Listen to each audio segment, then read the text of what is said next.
Andrew Lawson didn't knock. He used his fingerprint to unlock the penthouse door overlooking the Manhattan skyline, like he still owned everything inside it. The city lights reflected off the marble floors as he stepped in, the faint scent of unfamiliar perfume lingering on his cashmere coat. 6 months in Beverly Hills with a runway model, and now he was back. He expected tears. He expected silence. He expected me. Instead, he found Samuel Carter sitting at the dining table beneath the crystal chandelier, a leather briefcase resting beside a silver MacBook Pro. My lawyer didn't stand. He didn't smile. He simply adjusted his glasses and looked at Andrew the way surgeons look at something already diagnosed. Andrew's jaw tightened. "What is this?" I closed my iPad slowly and rose from the velvet chair near the floor-to-ceiling windows. Central Park glowed beneath us, calm and distant, like another world untouched by betrayal. "This," I said evenly, "is accountability." He laughed once, sharp, dismissive, the same laugh he used on CNBC interviews when investors questioned him. The laugh of a man who believed control was permanent. "You're overreacting, Claire. I came home, didn't I?" Samuel opened the folder.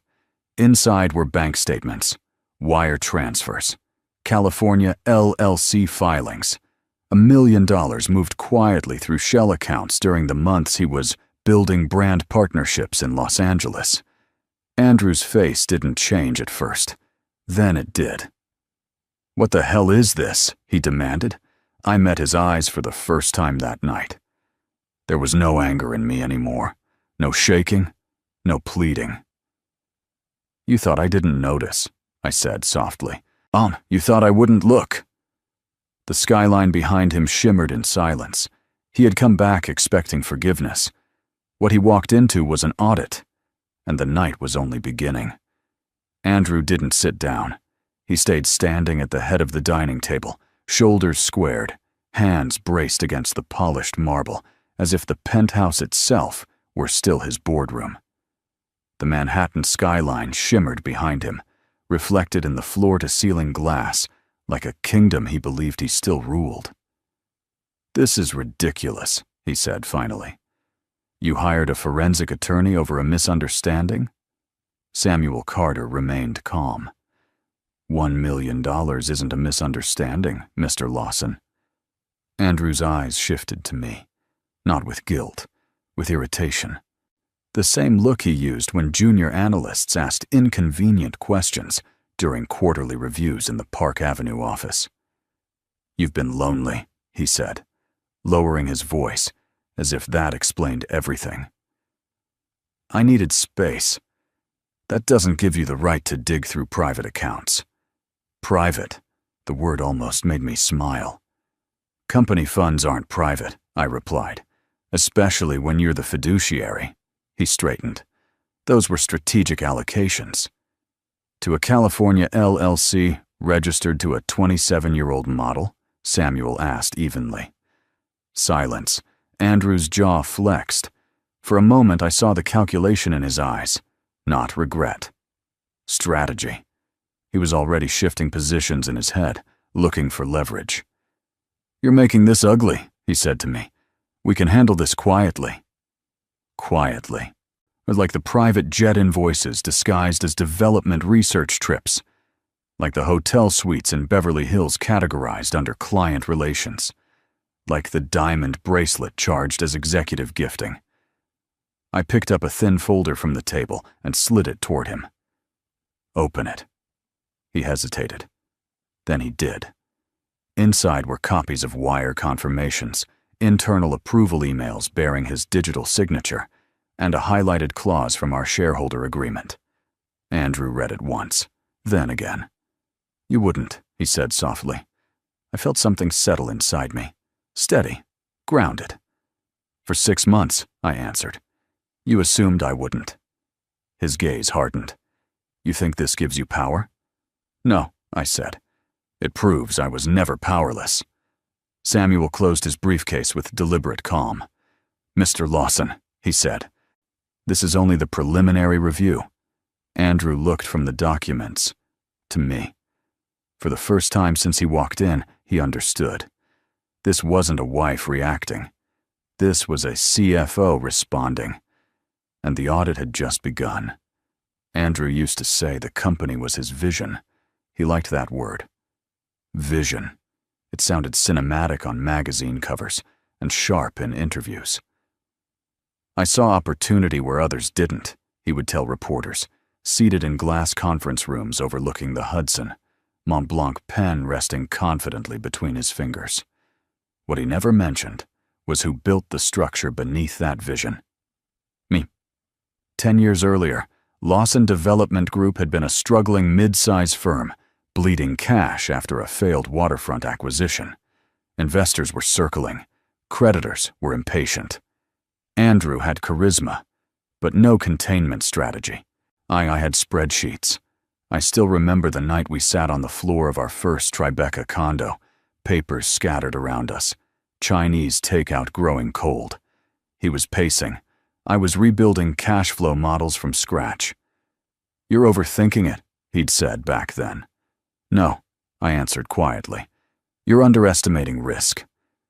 By the end of that quarter, I had renegotiated 2 private debt structures, restructured vendor contracts, and implemented a compliance system that stopped the quiet leak draining the company dry. We survived. Then we grew. Andrew became the face. I became the firewall. Every acquisition passed across my desk before it ever reached a board vote. I reviewed projections on my MacBook long after midnight while he attended galas at the Plaza Hotel, charming donors and politicians. I stayed home when our son was sick and dialed into earnings calls from the hallway so he wouldn't wake. It never bothered me. I believed in partnership. But somewhere along the way, visibility became confused with value. Andrew began believing applause equaled ownership. That because cameras followed him, the foundation beneath him must be his alone. He forgot something fundamental. Numbers don't care about ego. They record patterns. They expose shifts. They reveal silence. 6 months ago, when expenses began rounding upward in odd increments, I noticed. When subsidiary transfers appeared without standard compliance flags, I noticed. When executive travel costs doubled without corresponding project codes, I noticed. I didn't confront him immediately. I observed. And tonight, standing across from the man who thought he had returned to reclaim control, I understood something clearly. He hadn't built this empire alone, and he had gravely underestimated the woman who kept it standing. Madison Vale had never asked for shell companies. She asked for photo shoots, runway calls, and contracts that kept her face on billboards along Sunset Boulevard. At 27, she understood image. She understood branding. She understood what it meant to be seen. What she didn't understand was corporate laundering. The first time she noticed something strange was not in Beverly Hills, not in the infinity pool overlooking the canyon, and not during the quiet dinners Andrew insisted remain private. It was in a FedEx envelope delivered to her condo in West Hollywood. Inside were documents she didn't remember signing.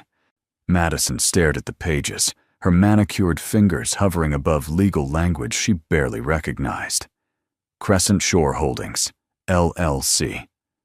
Registered agent. Madison Vale. Her stomach tightened. She called Andrew that night. "It's just paperwork," he said casually. "Tax efficiency. Standard structuring." "But why is my name on it?" "Because I trust you," he answered smoothly. Trust. The word felt flattering at the time. Now, sitting alone at her kitchen island with the Los Angeles skyline glowing beyond her balcony, it felt different. Her phone buzzed with fashion campaign notifications, model call sheets, invitations. Yet her eyes stayed locked on the registered capital line. $1 million. She had grown up in Sacramento. Her father managed a tire shop. Her mother worked double shifts at a hospital. $1 million was not a number that moved quietly through her life. She Googled the company. Nothing. She searched the address, a commercial mailbox. The unease began spreading slowly, like ink in water. Back in Manhattan, as Andrew stood in the penthouse denying everything, he still believed Madison was an accessory. Decorative. Loyal. He didn't know she had already scheduled a consultation with an attorney, recommended by a stylist friend whose husband worked in finance. Madison wasn't calculating revenge. She was calculating risk. And for the first time since Andrew had entered her life with private jets and 5-star suites at the Ritz-Carlton, she realized something chilling. If this went public, she wouldn't be seen as a girlfriend. She would be seen as a co-conspirator. Sayand Andrew Lawson had just made her name part of the paper trail. Andrew believed in contracts. He built his empire on them. Development agreements, investor commitments, lease guarantees. He trusted ink more than people. He trusted signatures more than promises, which is why it was almost poetic that the document threatening him now carried his own initials on every page. Samuel placed the prenuptial agreement on the table between us, sliding it forward with deliberate precision. "You drafted this," I reminded Andrew quietly. He didn't look concerned. Not yet. The prenup had once felt like an insult. Signed 12 years ago in a polished office overlooking Fifth Avenue, it protected Andrew's pre-marital holdings, shielded future growth, limited spousal claims. I had signed it without drama. At the time, and Lawson development was still fragile, I believed in partnership, not contingency planning. Andrew flipped through the pages confidently. "This protects me," he said. "You walked in with nothing. You walk out with what's yours." Samuel adjusted his glasses. "Respectfully, Mr. Lawson, that's only partially correct." Andrew's eyes narrowed. Samuel tapped a highlighted section halfway through the agreement. Clause 14, fiduciary conduct and material breach. If either party, Samuel read calmly, engages in financial misconduct that materially impacts jointly held business interests, the non-breaching party reserves the right to claim compensatory damages equal to documented losses. Andrew's expression shifted. "That's standard language," he said quickly. "It becomes relevant," Samuel replied. "When executive authority is used to redirect corporate funds for personal enrichment." Silence settled over the penthouse. I watched Andrew read the clause again. Slower this time. "You can't prove intent," he said, but the certainty was thinning. "We don't need to prove intent," Samuel responded evenly. "We only need to demonstrate breach." Andrew looked up at me then, not angry, not yet desperate, but calculating, searching for weakness, for hesitation. "You're going to burn the company to punish me?" he asked. I shook my head. "I'm going to protect the company," I said softly. "From you." For years, he believed the prenup secured his dominance, that it insulated him from consequence. What he failed to notice was the paragraph he insisted on including, because he believed he would never violate it. Tonight, so the clause he drafted to guard against betrayal was turning against him. And for the first time, Andrew Lawson realized something terrifying. The contract did not favor the powerful, it favored the prepared. We thought Ethan was asleep. The argument had moved from the dining area toward the living room, our voices controlled but sharpened by years of restraint. Andrew hated being cornered. I hated being lied to. Between us stood a stack of documents that could dismantle everything we had built. Neither of us noticed the hallway light turn on. It was Samuel who saw him first. Ethan stood barefoot near the staircase, his navy pajama sleeves pushed up to his elbows, hair rumpled from sleep. He wasn't crying. He wasn't frightened. He was listening. Andrew's tone shifted instantly. "Buddy," he said, softening his voice, "you should be in bed." Ethan didn't move. His eyes went from his father to the papers, to me. "Are you firing Dad?" he asked quietly. The question sliced through the room. "No," Andrew answered quickly. "Of course not. This is just grown-up stuff." Ethan frowned slightly. He had inherited Andrew's sharp observation, but not his denial. "Mom doesn't fight about money unless something's wrong," he said. Silence. Andrew forced a smile. "Everything's fine." Ethan looked at me instead. Mom never lies about numbers. The simplicity of it landed heavier than any accusation. Children don't understand shell companies. They don't understand fiduciary clauses or wire transfers routed through California. But they understand patterns, tone shifts, the difference between confidence and performance. Andrew opened his mouth to respond, but nothing came out. For the first time that night, he wasn't facing a lawyer. He was facing a witness. I walked toward Ethan and knelt in front of him, keeping my voice steady. "You don't need to worry about this," I said gently. "Grown-ups are fixing a problem." He studied my face, searching for confirmation. "You're not leaving, right?" he asked. The real fear. Not money, not headlines. Abandonment. I held his hands. "I'm not going anywhere." Andrew inhaled sharply at that. Because in that single promise, something irreversible shifted. Ethan nodded once, satisfied, and allowed me to guide him back toward his room. As I turned off the hallway light, I could feel Andrew watching us. He had always believed power was measured in contracts and capital. He forgot something fundamental. Children measure stability in presence, and tonight, for the first time, Ethan saw which parent was steady. By 8:12 a.m., the market knew something was wrong. Andrew hadn't even left the penthouse yet when his phone began vibrating non-stop on the marble kitchen counter. Text messages, Slack notifications, missed calls from the Park Avenue office, the kind of digital panic that spreads before anyone admits there's a fire. Lawson Development Group opened 2 points down. That wasn't catastrophic, but it was unusual. Andrew stood near the window, staring at his Bloomberg terminal on the large screen mounted across the living room. The red ticker line crawled slowly beneath the company name, flashing modest but noticeable declines. "Who talked?" he demanded. "No one had to," I said calmly. "Internal compliance flags automatically notify the audit committee." He turned toward me sharply. "Ako, you triggered this?" I followed protocol. The truth was simpler. When executive expense anomalies pass a certain threshold, the system escalates. I had designed that threshold 5 years ago after a minor procurement scandal nearly embarrassed us in Chicago. Andrew had approved the system. He just never imagined it applying to him. His phone rang again. This time he answered.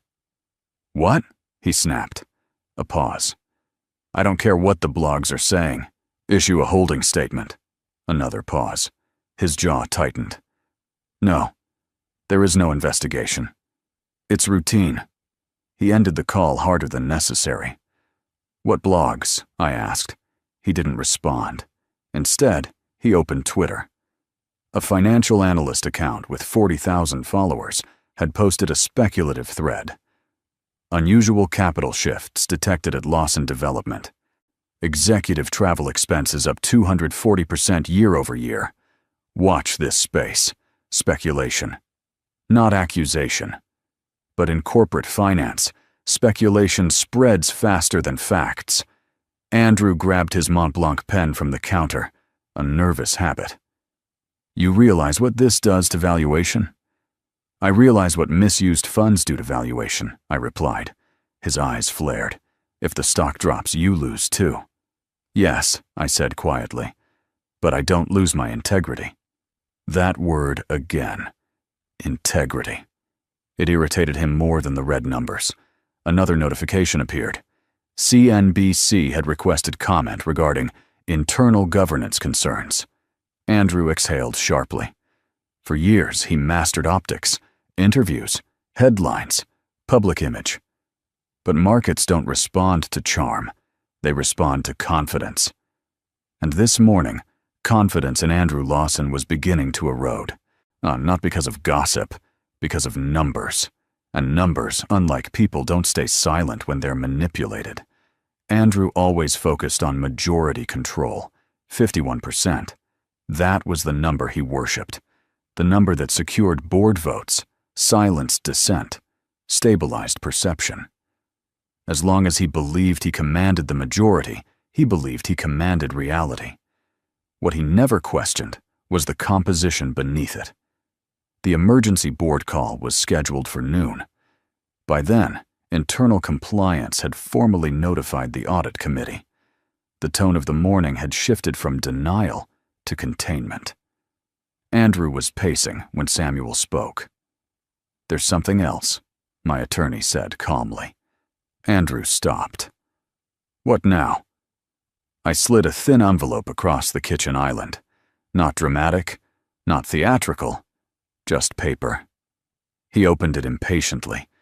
Inside were formation documents for Bennett Capital Holdings, LLC. He skimmed the first page without concern. Then he reached the ownership schedule. His eyes slowed. "What is this?" he asked, though he already understood. "It's 18%, I answered. 18% of Lawson Development stock had been quietly purchased over the past 3 years from retiring early investors. Minority stakeholders Andrew considered insignificant. The transactions were clean, fully disclosed, market-priced, but they were routed through my LLC. "You used company money?" he snapped. "No," I said evenly. "My compensation, my bonuses, my deferred equity." He stared at me as if seeing someone unfamiliar. "You never told me. You never asked." Silence settled between us, heavier than the skyline outside. For years, our Andrew assumed alignment equaled dependency, that because I stood beside him publicly, I must be financially tethered to him privately. He didn't realize I had been building insulation. "You hid this," he said. "I protected myself." Samuel stepped in quietly. "Combined with certain other shareholders, Mrs. Lawson's position materially shifts governance." Andrew looked up sharply. "Other shareholders?" Right on cue, my phone vibrated. A message from Lucas Reed. "Call me before the meeting. We need to discuss next steps." Andrew saw the name on the screen. His expression changed. Lucas owned 22%. A longtime rival Andrew once outmaneuvered during a waterfront acquisition. "You wouldn't," Andrew said slowly. "I would," I replied. For the first time, he understood the arithmetic.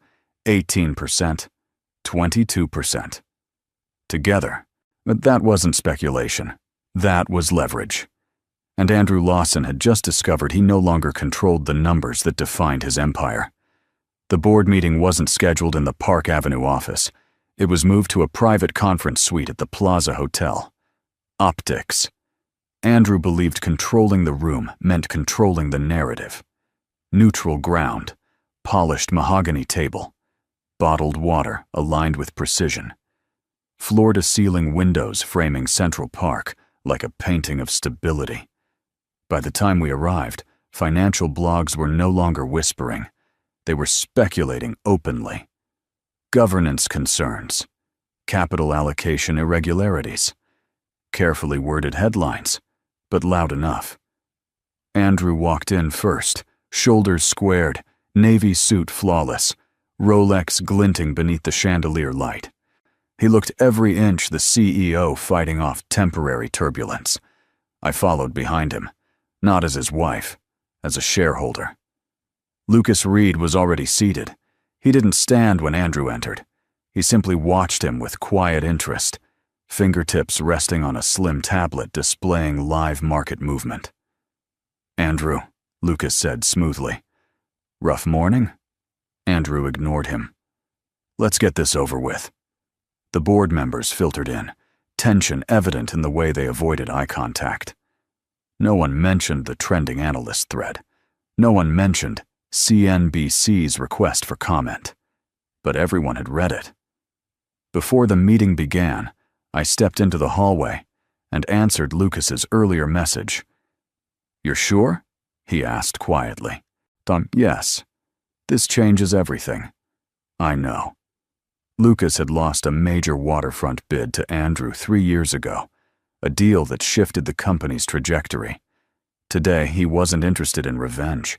He was interested in stability. When we returned to the conference room, Samuel was seated near the end of the table, legal binder open, expression unreadable. Andrew began speaking first. "Routine audit review," he said confidently. "Temporary volatility, nothing material." Lucas leaned back slightly. "Except for the 18%, he said. Murmurs. Andrew's jaw tightened. "What 18%? I placed the documentation on the table. "My 18%. The air shifted. Lucas slid his tablet forward. "Combined with my 22, that represents 40%. I'd add 2 independent directors who have expressed concern." He let the sentence hang. Andrew's composure flickered. "This is corporate sabotage," he snapped. "No," I said evenly. "This is governance." Outside, Central Park remained calm, untouched by the tension inside. But within that polished room at the Plaza Hotel, something irreversible was happening. Andrew thought this meeting would defend his authority. Instead, it was about to measure it. And the numbers were no longer in his favor. The room felt smaller once the numbers were spoken out loud. 40%. That was the combined leverage Lucas and I represented. Not control, but enough to fracture certainty. Enough to make independent directors hesitate. Andrew stood at the head of the mahogany table, palms pressed flat against the surface. "No, you're reacting to rumors," he said sharply. "There is no formal accusation, no regulator involved. We are destabilizing ourselves." One of the independent directors, Margaret Chen, adjusted her glasses. "The issue isn't rumors, it's internal exposure." Samuel spoke without raising his voice. "The audit committee has identified executive expenditures categorized inconsistently with board-approved development initiatives." Andrew turned toward him. "Categorized inconsistently doesn't mean illegal." "No," Samuel replied. "It means risky." Risk. That word always carried weight in this room.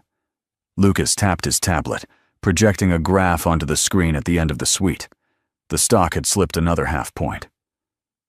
"Markets punish uncertainty," Lucas said.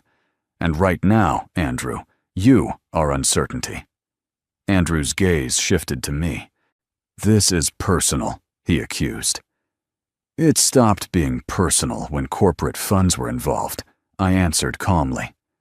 The directors exchanged looks, not emotional, not dramatic, measured. Margaret inhaled slowly. "We need to consider interim leadership while the audit completes." There it was. Andrew laughed once, but it sounded hollow. "You're suspending your CEO over travel expenses?" "No," Lucas said. "Over judgment." Silence fell again. The vote was procedural. Each director, one by one, stated their position. "In favor of temporary suspension pending audit review." "In favor." "In favor." Andrew's face hardened with each word. When it reached Lucas, he didn't hesitate. "In favor." Then all eyes moved to me. I had voting authority tied to my shares. For a split second, the history between Andrew and me hovered in the air. But the early years, the survival phase, the nights building models on my MacBook at the kitchen table. But governance requires clarity. "In favor," I said. The motion passed. Andrew straightened slowly, color draining from his face, not from anger, but from realization. He had spent years believing power meant being untouchable. But power, in truth, is conditional. And in that polished suite at the Plaza Hotel, Andrew Lawson learned something he never anticipated. Authority can be voted away. Madison Vale wasn't in Manhattan. She was in a glass-walled studio in Los Angeles, standing beneath white lights, while a photographer adjusted lenses for a Dior campaign shoot. Stylists moved around her. Assistants whispered. Music pulsed softly through hidden speakers. Her phone kept vibrating. At first, she ignored it. Shoots meant silence. Focus. Expression. But the notifications wouldn't stop. Finally, during a wardrobe change, she checked. Financial blogs, headlines, a trending thread naming Lawson Development. Words like suspension, audit, governance review. And then, her name. Not in bold, not front and center, but mentioned. California. LC, reportedly linked to executive travel allocations. Her stomach dropped. She stepped away from the noise and called the attorney she had quietly retained 2 days earlier. "I need you to tell me something honestly," she said, pacing near the balcony overlooking the Los Angeles skyline. "If my name is on a company tied to corporate funds, what does that make me?" The answer came calmly. "It depends what you knew." Madison closed her eyes. "I didn't know," she whispered. "I thought it was taxes, branding. He said it was normal. Do you have proof of that? Texts, emails, voicemails. Andrew had always been careful, but not invisible. Back in Manhattan, Andrew's phone rang repeatedly as well. He declined her call. Once, twice, 3 times. He was busy drafting a public statement, insisting on temporary leave, emphasizing cooperation, damage control. But for Madison, this wasn't public relations. It was survival. When he finally texted her, "We'll handle this. Don't speak to anyone." It didn't sound protective. It sounded directive, controlling. She reread the articles again. Suspension pending audit. Potential regulatory inquiry. That word lingered. Inquiry. Madison had entered Andrew's world believing she was stepping into luxury. Private flights, 5-star suites at the Ritz-Carlton, quiet promises about future investments. And now she saw something different. Paper trails, liability, exposure. Her attorney's voice echoed in her mind. "If you didn't know, distance yourself immediately." For the first time since Andrew had swept her into a life of curated elegance, Madison understood a harsh truth. She wasn't his partner. She was his buffer. And buffers are the first things sacrificed when pressure builds. Andrew had handled crises before, failed bids, market downturns, political zoning delays. He knew how to redirect attention, how to control messaging, how to outlast headlines. But this wasn't external pressure. This was documentation. By late afternoon, the audit committee had requested a formal review of executive expenditures over the past 12 months. That request alone sent a quiet tremor through the Park Avenue office tower. In the penthouse, Andrew sat alone at the kitchen island, sleeves rolled up, laptop open. His Mont Blanc pen lay beside a yellow legal pad filled with strategic notes, talking points, timelines, explanations. He still believed narrative could fix this. Then his email chimed. Subject: Supplemental findings. Audit committee review. Attached were scanned invoices Samuel had already hinted at. Private jet charters labeled West Coast Development Site Review. Luxury suite reservations at the Ritz-Carlton coded under Investor Engagement. Luxury jewelry charged as Executive Client Gift. Each line item had been technically processed, but none of them aligned with board-approved initiatives. Andrew leaned back slowly. The problem wasn't just the spending, it was the pattern. Consistent, repeated, categorized in ways that suggested intent to obscure.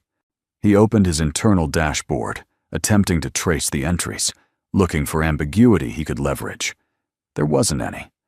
Compliance timestamps showed override permissions used under his executive authority. Digital signatures verified access credentials, his credentials. His phone buzzed again. This time, it wasn't media. It was a message from one of the independent directors. "Andrew, if this escalates to regulatory attention, we must demonstrate full cooperation." Regulatory attention. The phrase settled heavily in his chest. He had always operated close to the edge, pushing boundaries in negotiations, maximizing flexibility and expense allocations, but he had never believed the line itself would turn visible. He stood and walked toward the window, staring down at the traffic crawling along Fifth Avenue below. For the first time, the city didn't feel like a backdrop he commanded. It felt indifferent. His phone lit up again. Another notification. Madison Vale had retained independent counsel. Andrew stared at the screen longer than necessary. Not because he was surprised, but because he understood what it meant. The illusion of alignment was collapsing. And when allies begin hiring lawyers, the crisis is no longer strategic. It's structural. By the second morning, it wasn't just internal. It was public. CNBC ran a cautious segment at 7:42 a.m. Lawson Development CEO temporarily suspended amid governance review. No accusations, no drama, just facts.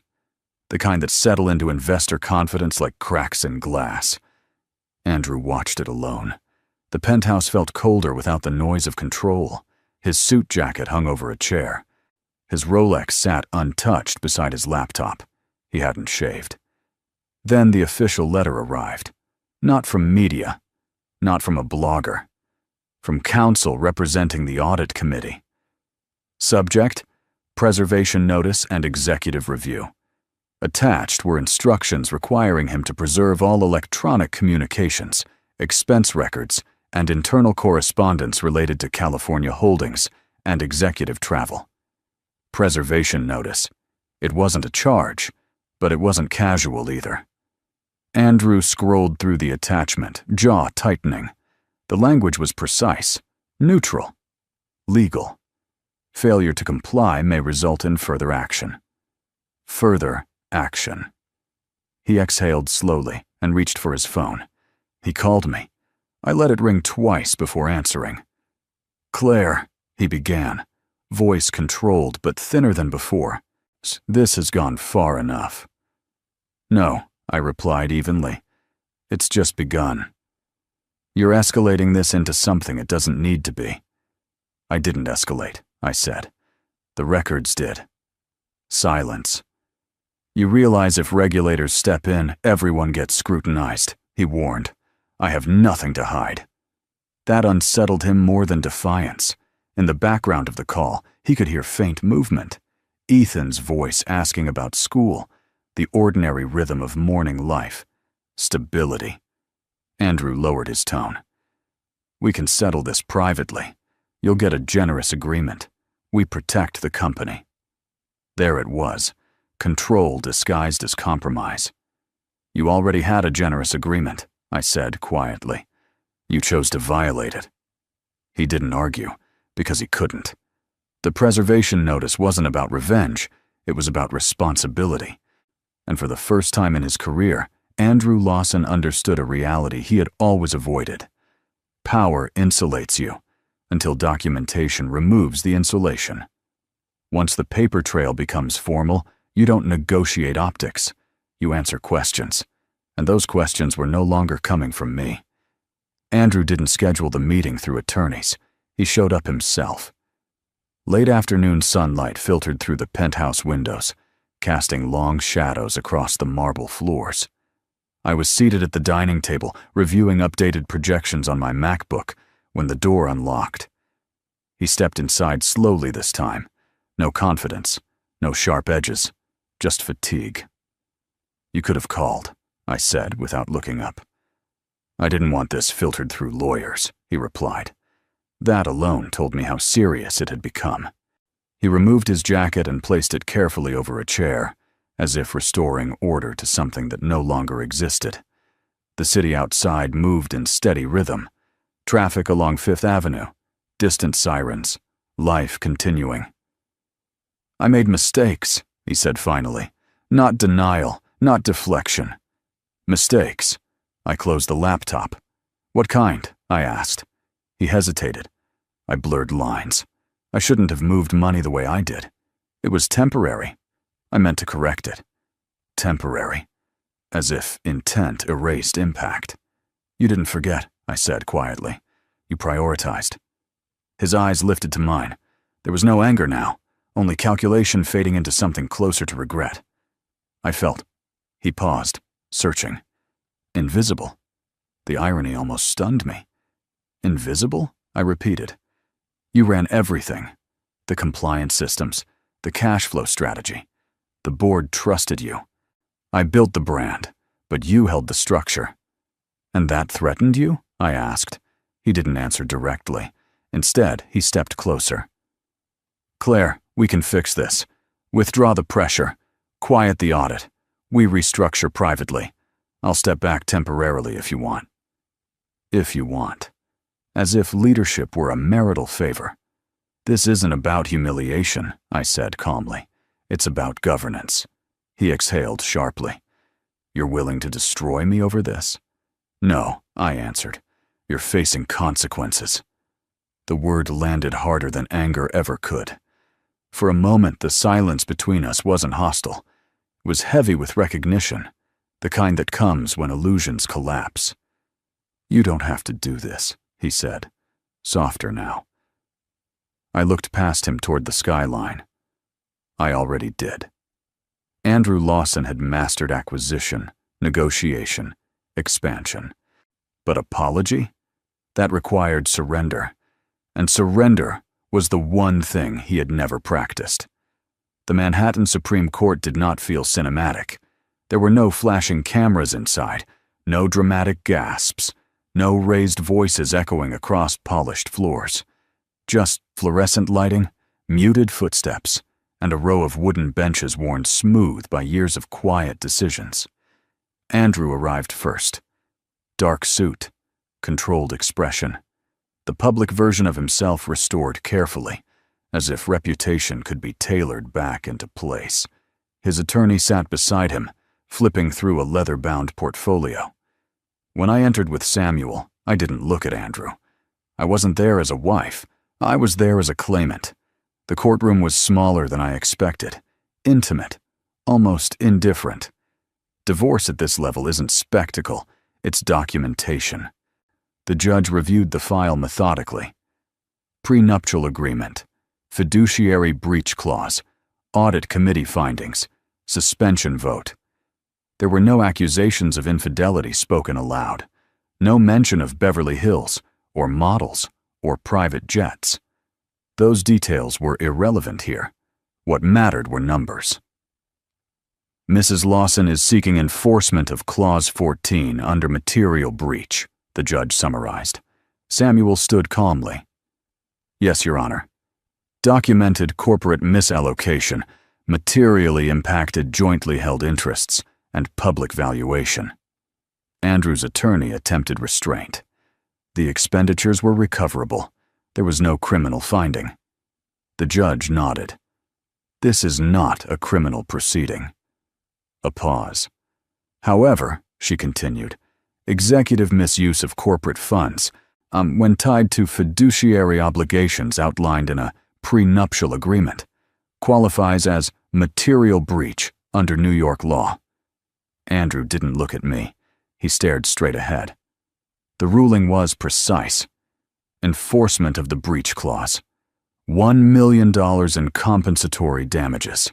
Preservation of Mrs. Lawson's independent equity holdings. Joint custody structured with primary resident stability for the minor child. Clean. Measured. Final. The gavel didn't slam dramatically. It simply tapped. And that was it. Outside the courthouse, reporters waited, but not in swarms. A few financial correspondents. Quiet questions about governance, not gossip. Andrew paused near the steps. Was it worth it? He asked without turning. I answered without hesitation. Yes. Because this wasn't revenge, it was alignment. And in that understated courtroom, Beneath ordinary lighting and procedural language, something far greater than money had been decided. Accountability. The court ruling settled the divorce. It did not settle the fallout. 3 days after the hearing, a certified envelope arrived at Andrew's temporary Tribeca apartment. Not from me, not from the board, from the Securities and Exchange Commission. The letter was clinical in tone, no accusations, no dramatic language, just notice of inquiry regarding executive expense classifications and potential disclosure inconsistencies during prior earnings statements.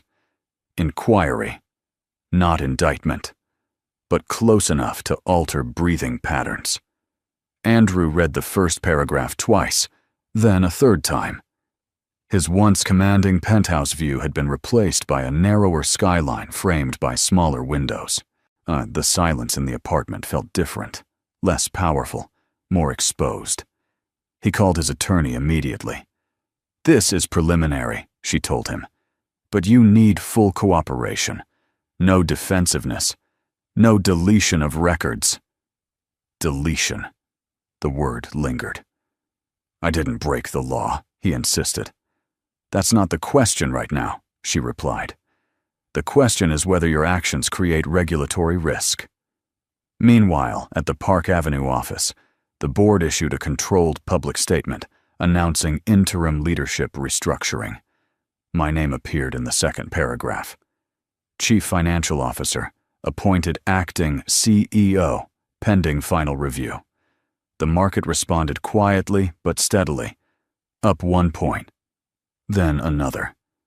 Confidence doesn't roar back. It rebuilds. That afternoon, when I stood in the executive conference room for the first time, not as support, but as authority. The skyline reflected across the glass wall behind me. Directors listened without interruption. "We focus on transparency," I said. "Audit completion, investor communication, stabilization. No theatrics, no vengeance, just structure." Across town, Andrew folded the SEC letter carefully and placed it on the kitchen counter beside an untouched espresso. He had once believed the divorce was the battle. It wasn't. The divorce was consequence. This was accountability extending beyond personal failure. Reputation can survive gossip. It struggles under investigation. And for the first time in his career, Andrew Lawson understood something fundamental. You can charm a room. You can negotiate a contract. But you cannot negotiate with documentation once it reaches federal review. The illusion was gone. Only record remained. Andrew asked to see Ethan on a Sunday afternoon. No lawyers, no court-appointed mediators. Just a quiet cafe near Central Park, where families blended into the ordinary rhythm of weekend life. He arrived early, dressed simply this time. No tailored statement. No visible watch flashing beneath the light. When Ethan walked in beside me, he hesitated. Not out of fear, out of adjustment. Andrew stood slowly. "Hey, buddy." Ethan nodded, but didn't run forward the way he used to. We sat outside. Autumn air moved gently through the trees.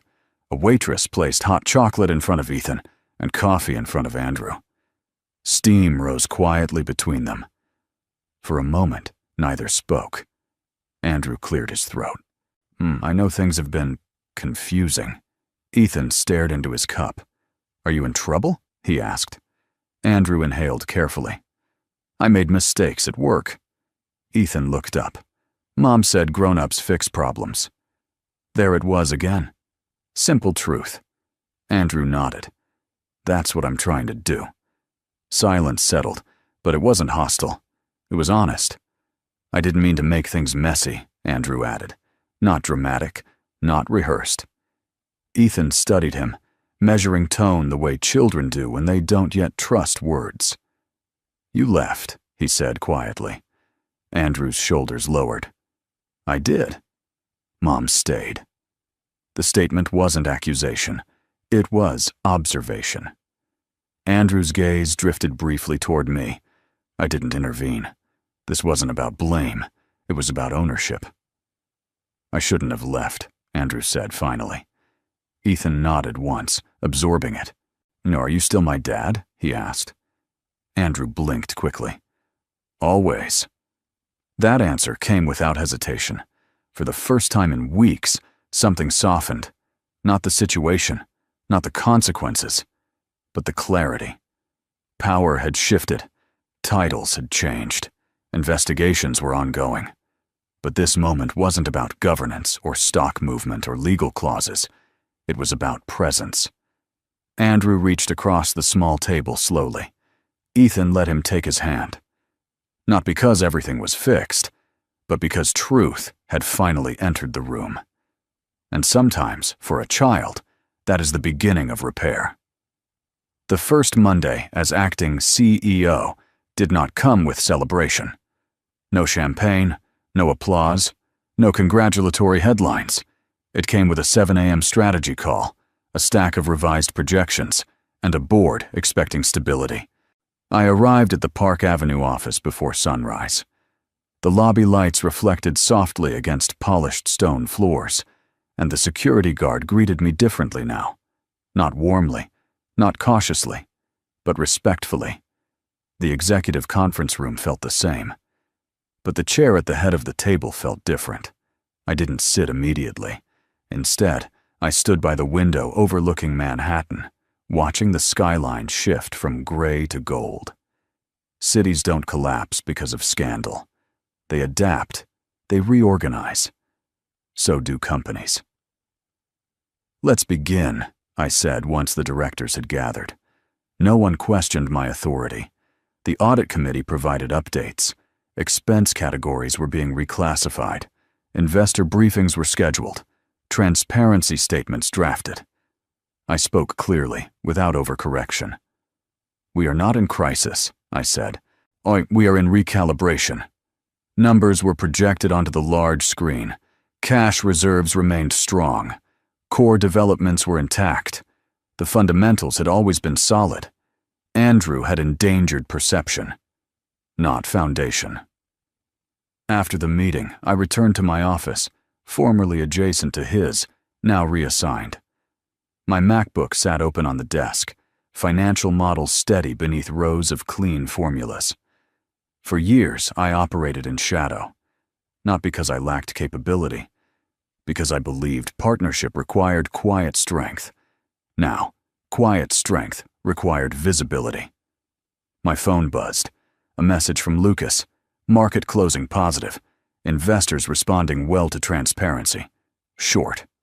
Professional. No grand gestures. I allowed myself a single measured exhale. Rebuilding isn't dramatic. It's disciplined. It's spreadsheets revised at midnight. It's investor calls, where tone matters more than volume. It's refusing to rush redemption for optics. Later that afternoon, an internal memo went out.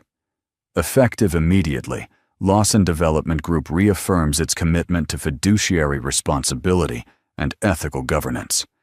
My name signed beneath it. Not as wife, not as survivor, as leader. Outside, Manhattan pulsed with ordinary momentum. Inside, something steadier had replaced illusion.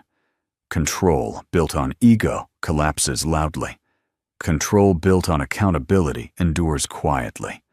And quiet endurance, I was learning, is the stronger form of power. The noise faded gradually, not all at once, not dramatically.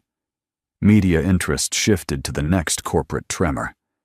Analysts updated projections. The SEC inquiry remained ongoing but procedural. No headlines, no spectacle. For the first time in months, there was space. On a cool Saturday morning, I walked through Central Park with Ethan, the air crisp and clear.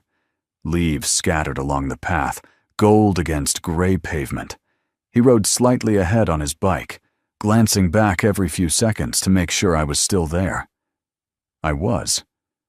We stopped near a bench overlooking the lake. He unwrapped a pastry from a small paper bag, chocolate smudging his fingers. "Are you still busy all the time?" he asked casually. "I'm busy," I answered, "but not distracted." He nodded, satisfied with the distinction. While he watched rowboats drift across the water, I opened a book I had started weeks earlier, but never finished. Meditations by Marcus Aurelius. The pages were underlined, not because they were dramatic, but because they were grounding. You have power over your mind, not outside events.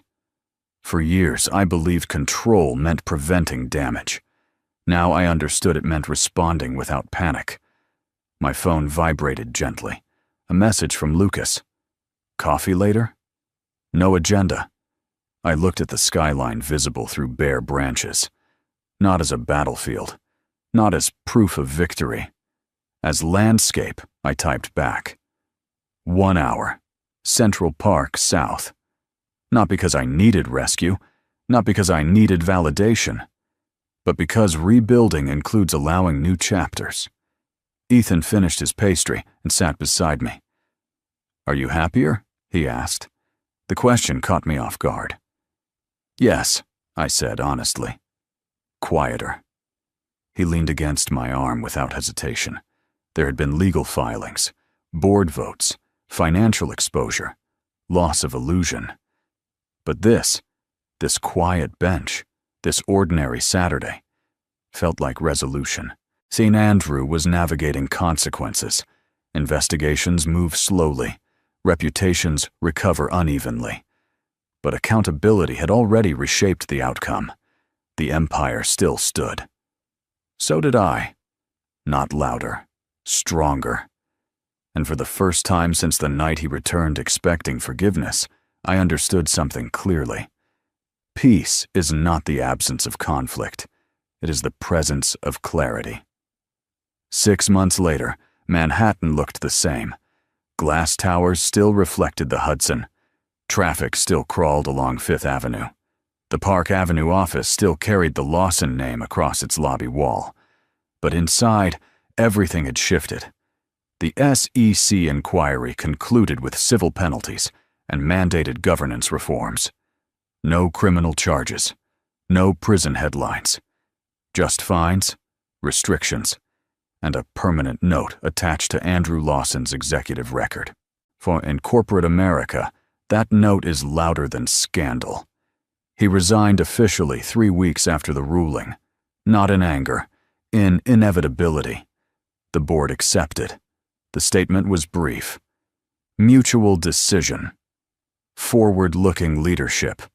The language of polite endings. On his final day, Andrew cleared his office quietly. No farewell speech. No handshake tour. A cardboard box replaced the polished authority he once carried. As he exited through the lobby, he paused briefly. Across the marble floor, I was walking in. Not triumphantly. Not theatrically. Simply on time. We stopped a few feet apart. The silence between us wasn't hostile anymore. It was factual. You did what you thought was right, he said. I did what was necessary, I replied. He nodded once. I hope it was worth it. I didn't answer immediately. Through the glass doors behind him, the skyline stretched wide and unbothered. It was, I said finally, not because he lost, but because I no longer had to shrink. Upstairs, the executive floor felt lighter. Transparent governance protocols were in place. Investor confidence had stabilized.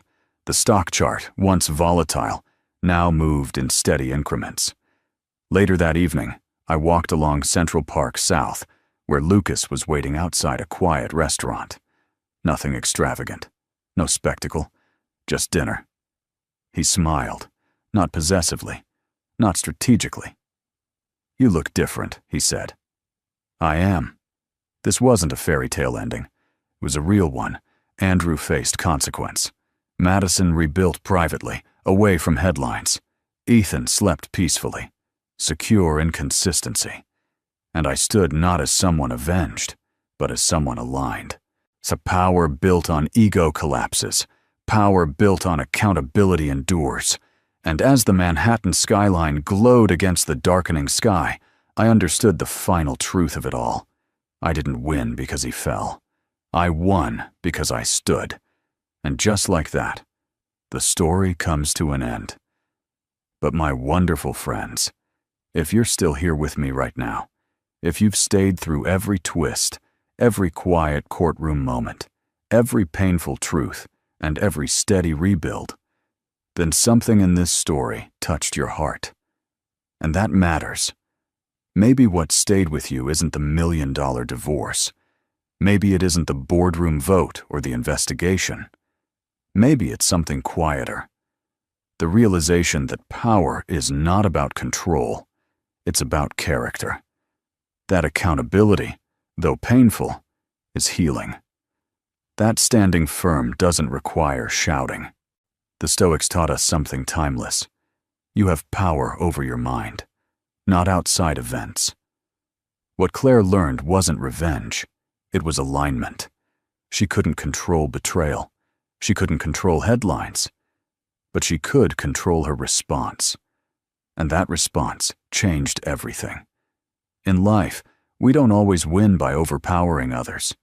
Sometimes we win by refusing to abandon ourselves, by protecting our integrity, by staying present for our children, by choosing clarity over chaos. So if this story resonated with you, if it reminded you of your own quiet strength, please like, share, and subscribe to the channel. Your support helps us continue telling stories that heal, empower, and remind us that accountability is not destruction. It's transformation. And if you're still here, thank you. That tells me your heart understands. This story is a work of fiction created for entertainment, educational reflection, and storytelling purposes only. All characters, companies, legal situations, and corporate events portrayed in this video are entirely fictional.